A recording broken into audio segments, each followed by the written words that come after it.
Bismillahirrahmanirrahim. Assalamualaikum warahmatullahi wabarakatuh. Selamat pagi anak-anakku semuanya. Untuk hari ini kita akan mempelajari tentang fikih, di mana pada bab ke-6 ini kita masuk pada pelajaran tentang muamalah bainan nas, yaitu bermuamalah dengan sesama manusia. Ini berhubungan dengan kehidupan sosial kita. Jadi untuk yang bab 6 kita mempelajari tentang milkiyah atau kepemilikan. Ini untuk peta konsepnya. Kepemilikan dibagi menjadi dua, kepemilikan utuh dan kepemilikan tidak utuh. Kepemilikan utuh dibagi lagi menjadi al-uqud, halafiyah, isti'la alal mubah, at-tawallud minal mamluk. Sedangkan yang tidak utuh, kepemilikan barang dan hanya menggunakan kepemilikan manfaat saja. Jadi untuk pemilikan utuh itu al-uqud, uqud yang sama dengan akad, dari akad adanya ijab dan qabul. Yang kedua adalah al-halafiyah. Al-halafiyah itu bisa mendapatkan suatu harta karena ada warisan. Isti'la alal mubah itu kita bisa mendapatkan harta atau suatu barang yang belum ada pemiliknya. Itu contohnya kita mancing di laut atau di sungai, nah itu tidak ada pemiliknya. Terus at-tawallud minal mamluk itu adalah karena beranak pinak atau berkembang biak. Untuk dalil kepemilikan terdapat dalam surat Al-Ahzab ayat 50. Ya ayuhan nabiyyu inna ahlalna laka azwajaka allati ataita ujurahunna wa ma malakat yaminuka mimma afa'allahu 'alaika. Kepemilikan hubungan secara syariat antara harta dan seseorang yang menjadikan harta terkhusus kepadanya dan berkonsekuensi boleh ditasarufkan dengan segala bentuk tasaruf selama tidak ada pembekuan tasaruf. Jadi di sini kepemilikan itu adalah suatu hubungan syariah seseorang dengan orang lain. Orang tersebut boleh menggunakannya atau tidak atau hanya memanfaatkannya saja. Macam-macam kepemilikan, tadi ada kepemilikan utuh. Kepemilikan utuh dibagi lagi menjadi 4. Ada isti'la alal mubah. Isti'la alal mubah ini adalah kepemilikan yang tidak ada pemiliknya. Tidak ada larangan syariat untuk memilikinya. Contohnya ikan di laut, mengambil air di sumber air, atau berburu hewan. Itu kita tidak usah izin dulu untuk memancing ikan atau memburu hewan yang ada di hutan. Kecuali mungkin di sini hutan yang memang dilindungi ya. Syarat-syaratnya belum pernah berada dalam kepemilikan seseorang. Man sabaqu ila ma lam yasbiqhu ilaihi muslimun fahuwa lahu. Terus sengaja untuk memilikinya, sengaja ada niat untuk memilikinya. Jadi yang pertama belum ada pemiliknya dan sengaja ingin memiliki. Al-uqud yang kedua, al-uqud atau akad. Akad dengan cara ijab dan qabul. Pemilikan mana terhadap dengan transaksi seperti hibah atau pemberian, bai' atau jual beli, i'arah atau pinjam meminjam. Ada akadnya ya. Kalau hibah pemberian ini saya berikan kepada kamu, itu adalah akadnya.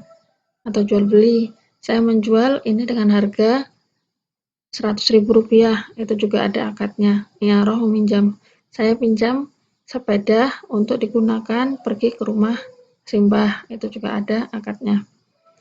Yang ketiga ada al-halafiyah, secara warisan atau ganti rugi.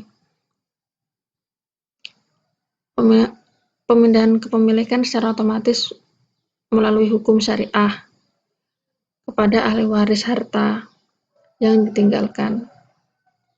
Terus ganti rugi, kewajiban ganti rugi atas barang yang dibebankan kepada seorang karena dia merusaknya, terus akhirnya orang yang meminjam tersebut kan ganti rugi. Nah, akhirnya hak tersebut pindah kepada orang yang sudah mengganti rugi. Yang keempat adalah at-tawallud minal mamluk. Mamluk itu memiliki dengan cara beranak pinak atau berkembang biak. Di sini contohnya ada anak sapi dari sapi yang dimiliki, susu kambing atau susu kambing itu aja ya. Nah, itu semua at-tawallud minal mamluk.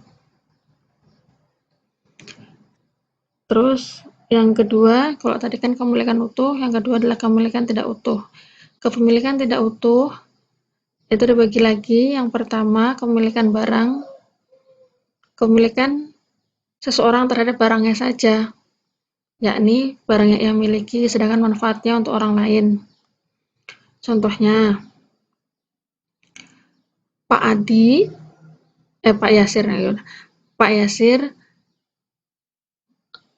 Ahmad berwasiat kepada Pak Yasir. Pak Yasir, kamu boleh menempati rumah ini. Silakan kamu gunakan. Dengan akad tersebut tadi, maka Pak Yasir boleh menggunakan rumahnya Pak Ahmad. Boleh menggunakan rumahnya Pak Ahmad, gitu aja ya. Nah, ketika Pak Ahmad meninggal, maka rumahnya akan pindah kepemilikannya kepada ahli waris. Pindah kepada ahli waris, tapi Pak Yasir di sini masih boleh menggunakan rumah tersebut karena ada wasiat. Karena wasiatnya tadi, Pak Ahmad memberikan wasiat kepada Pak Yasir, kamu boleh menempati rumah ini.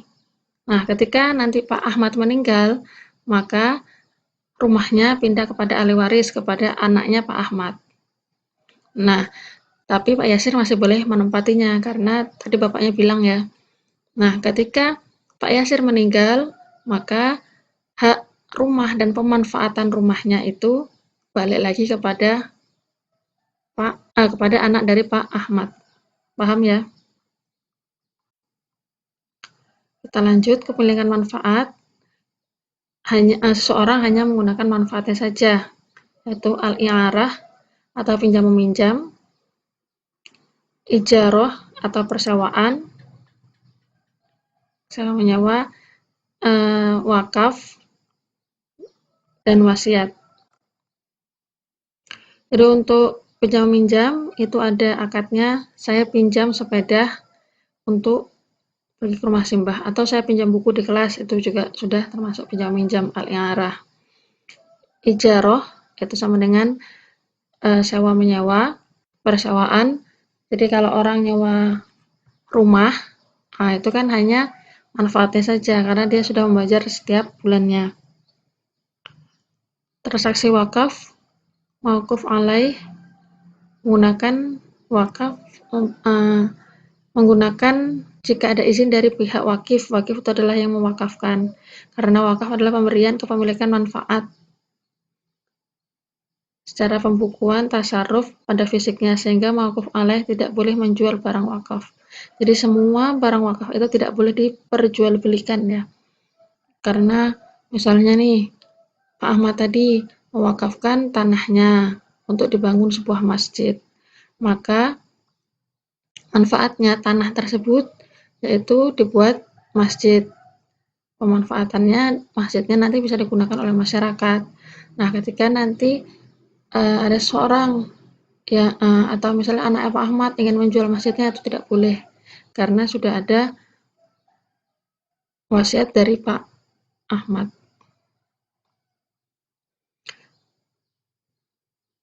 Transaksi wasiat manfaat tadi misalnya Pak Ahmad ngomong pada Pak Yasir, Pak Yasir, kamu boleh menggunakan rumah ini, silakan ditempati selama saya masih hidup misalnya.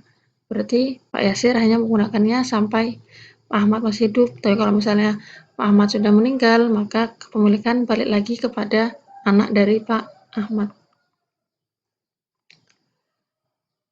Kapan berakhirnya? Berakhirnya manfaat jika habis waktu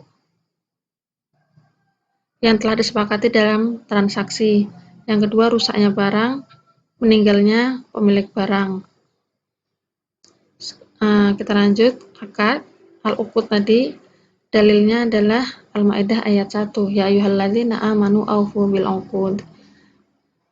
Definisinya, hubungan antara beberapa hal. Dalam istilah, akad memiliki dua makna, yaitu makna umum dan makna khusus.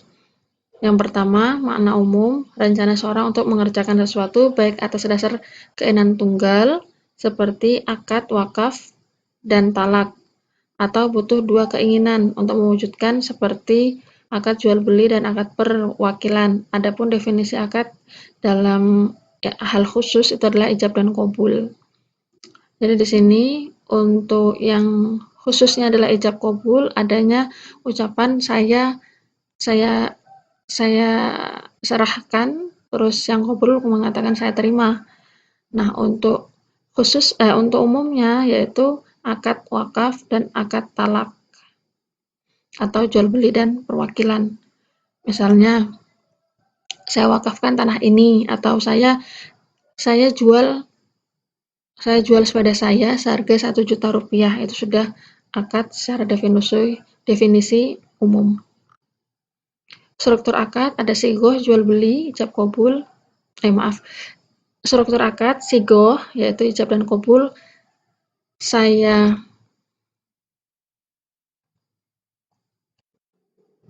Ijab dan qabul tadi adalah saya berikan, terus ada qabulnya saya terima. Akid itu orang yang melakukan ijab dan qabul. Terus ma'qud alaih itu adalah barangnya. Nah, misalnya nih, untuk akad, kalau seorang menikah misalnya, maka bapak dan calon mempelai laki-laki itu adalah akid. Ijab dan qabulnya itu adalah sighah, ma'qud alaihnya itu adalah wanitanya. Atau misalnya jual beli, akidnya di sini adalah penjual dan pembeli. Sighahnya itu adalah saya jual, terus yang membeli bilang saya beli. Ma'qud alaihnya, objeknya itu barang yang akan diperjualbelikan. Tujuan akad bai', akad ijarah, akad hibah. Bai' tadi jual beli, ijarah itu adalah penyewa, terus hibah itu adalah pemberian tanpa imbalan. Macam-macam akad, ada akdun maliyun, ada akdun ghairu maliyun. Akad maliyun yaitu jual beli, hibah atau utang piutang. Ghairu maliyun itu adalah wakalah atau perwakilan. Macam-macam akad berdasarkan boleh digagalkan atau tidak. Yang pertama, akad lazim. Yang kedua, akad jaiz. Akad lazim tidak boleh digagalkan secara sepihak tanpa sebab yang menuntut untuk menggagalkan akad, seperti ada cacat dalam objek akad, yaitu pada akad persewaan atau pemberian. Akad jaiz boleh digagalkan, seperti akad wakalah, transaksi perwakilan, akad wadi atau penitipan barang. Nah, untuk akad jaiz berbeda dengan akad lazim. Jika salah satu akad meninggal, maka berkonsekuensi membatalkan akad. Jadi, akad jaiz itu jika salah satunya meninggal saja, maka sudah bisa digagalkan. Maksudnya, digagalkan itu ya sudah, berarti habis pemilikan barangnya. Secara detail ada 3 macam, lazim, jaiz, dan lazim dari salah satu pihak dan jaiz dari pihak lainnya.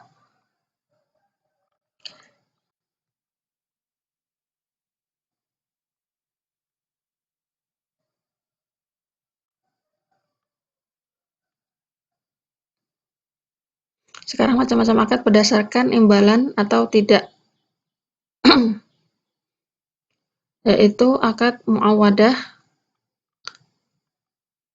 Apa itu akad muawadah? Yaitu adalah imbalan. Contohnya di sini adalah jual beli. Jadi kalau jual beli itu kan boleh ngambil laba. Nah, itu namanya imbalannya adalah iwad. Ijaroh, transaksi penyewaan, boleh menggunakan uang. Atau dalam akad nikah itu ada mas kawin. Sehingga tidak sah jika imbalan tidak diketahui salah satu atau kedua pelaku akad. Misalnya tadi kan jual beli orang kan sudah tahu kalau orang yang jual itu ngambil untung. Dibagi menjadi dua, muawadah mahdoh dan muawadah ghairu mahdoh. Mahdoh, akad yang objek akadnya bersifat materi dari kedua belah pihak, seperti salam. Salam itu jual beli dengan cara inden itu pesan, atau secara hukuman seperti akad ijaroh dan mudorobah. Muawadah ghairu mahdoh, akad yang objek akadnya bersifat materi dari salah satu pihak seperti akad nikah dan khulu, atau tidak bersifat materi dari kedua belah pihak, akad hudnah gencatan senjata dan akad qadha kontrak hakim. Jadi kalau di sini ini antara untuk mahdoh itu barang, sedangkan ghairu mahdoh itu kepada orang. Kalau khulu itu kan antara ya maksudnya itu ya muamalah kepada seseorang. Ini kalau jual beli lebih kepada barang. Yang kedua ada akad tabarru. Akad tabarru tidak dapat iwad atau imbalan, yaitu wasiat, itqun memerdekakan budak, hibah pemberian, wakaf, ibahah perizinan menggunakan barang. Wasiat itu ya jelas, saya wasiatkan kamu, kita nggak boleh menjualnya, nggak boleh ngambil nggak boleh ngambil untung dari wasiat tersebut. Memerdekakan budak itu juga hibah pemberian, itu kita kalau kita dikasih udah ngasih aja, nggak usah ada imbalannya. Kita minta imbalan di masa depan, seperti itu ya tidak boleh. Wakaf itu juga sama, ibahah perizinan menggunakan barang. Seperti perizinan untuk meminum susu kambing kepada fakir miskin, maka pihak yang mendapatkan izin tidak berhak mentasarufkan layaknya pemilik barang. Hanya boleh sebatas meminum, tidak boleh memberikan dan menjual kepada orang lain. Paham ya? Macam-macam akad berdasarkan terpenuhi rukun dan tidaknya terbagi menjadi dua, akad shahih dan akad fasid.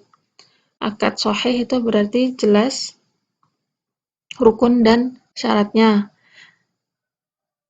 dengan konsekuensi tujuan akad, seperti konsekuensi berupa pemindahan kepemilikan pembeli dan pemindahan kepemilikan alat pembayaran terhadap penjual dalam transaksi jual beli, atau konsekuensi berupa pemindahan kepemilikan hak pemanfaatan barang terhadap pihak penyewa dan pemindahan kepemilikan alat pembayaran terhadap pihak yang menyewakan dalam transaksi penyewaan. Itu sahih ya, jelas jual dan beli. Saya jual sepeda saya, terus ada seorang yang beli, rukun dan syaratnya terpenuhi. Fasid, tidak terpenuhi semua rukun dan syaratnya. Fasid itu rusak ketika tidak terpenuhi rukun dan syaratnya.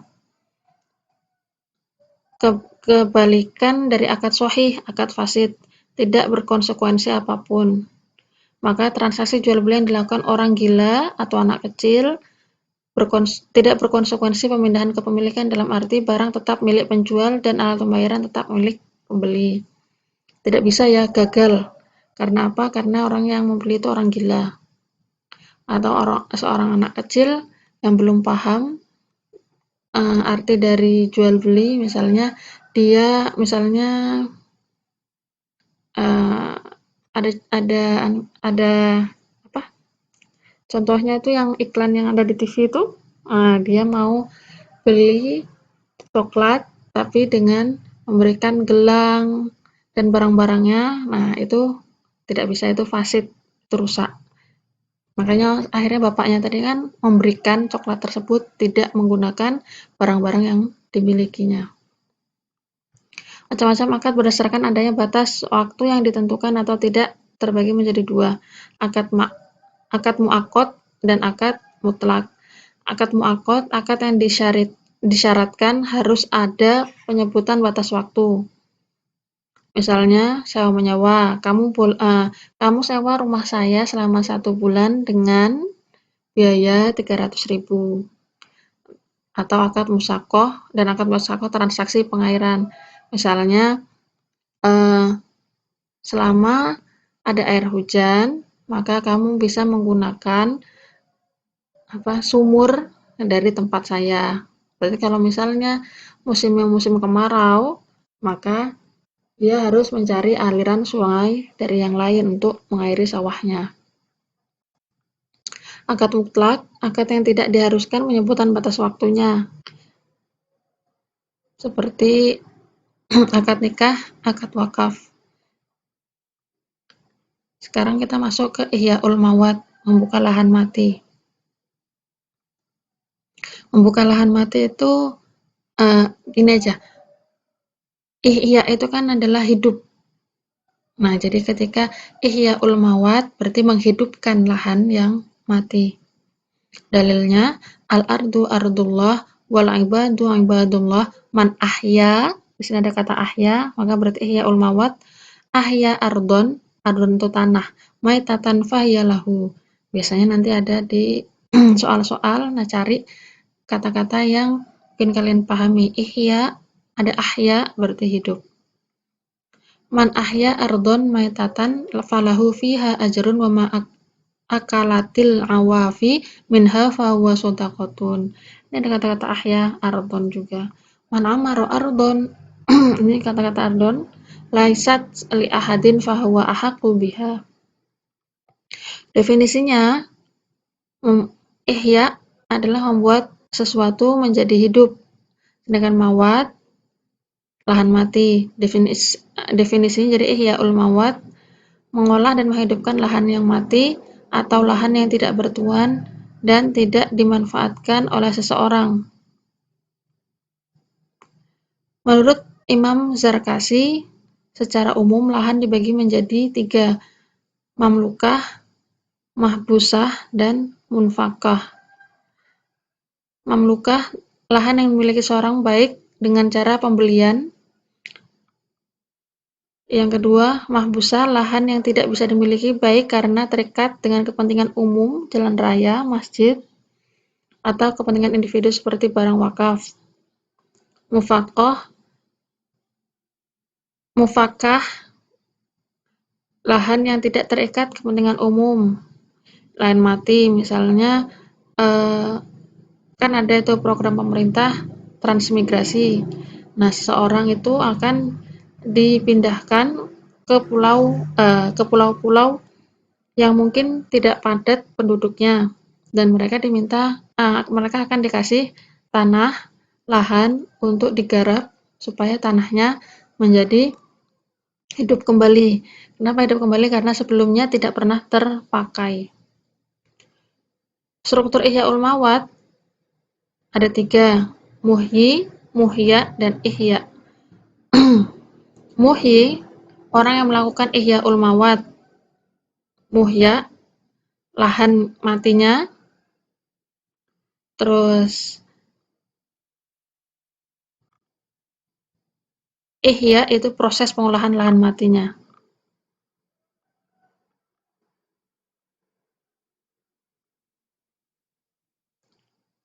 Silakan untuk dipelajari dulu sampai sini. Ada pertanyaan? Jika ada pertanyaan silahkan ditanyakan. Untuk tugasnya silakan didiskusikan praktek pemilikan akad yang kalian ketahui daerah kalian, terus menganalisis jenis kepemilikan Misalnya ada jual beli, itu masuknya apa? Atau ada pinjam-minjam, itu masuknya apa? Atau orang sedang mancing, itu masuknya apa? Terus, sudah tepatkah praktek pemilikan dan akad yang Anda ketahui? Sudah tepat atau belum? Misalnya misalnya ada orang minjem tapi gak dikembalikan. Nah, itu sudah tepat apa belum kira-kira? Misalnya tadi di sini kan macam-macamnya, uh, seseorang meminjam barang, atau misalnya jual beli, seorang menjual barang-barang Homer, barang-barang yang dilarang oleh pemerintah. Masuknya apa berarti? Akad misalnya. Terus sudah tepat ke praktek pemilikannya? Belum tepat karena barang tersebut barang-barang yang dilarang untuk dijual. Itu ya. Udah sampai sini dulu, ada pertanyaan? Jika ada pertanyaan, silahkan ditanyakan di forum diskusi kita di Google Classroom atau Japri juga boleh, atau di grup WA. Diakhiri dengan baca hamdalah bersama-sama. Alhamdulillahirabbil alamin. Terima kasih. Wassalamualaikum warahmatullahi wabarakatuh.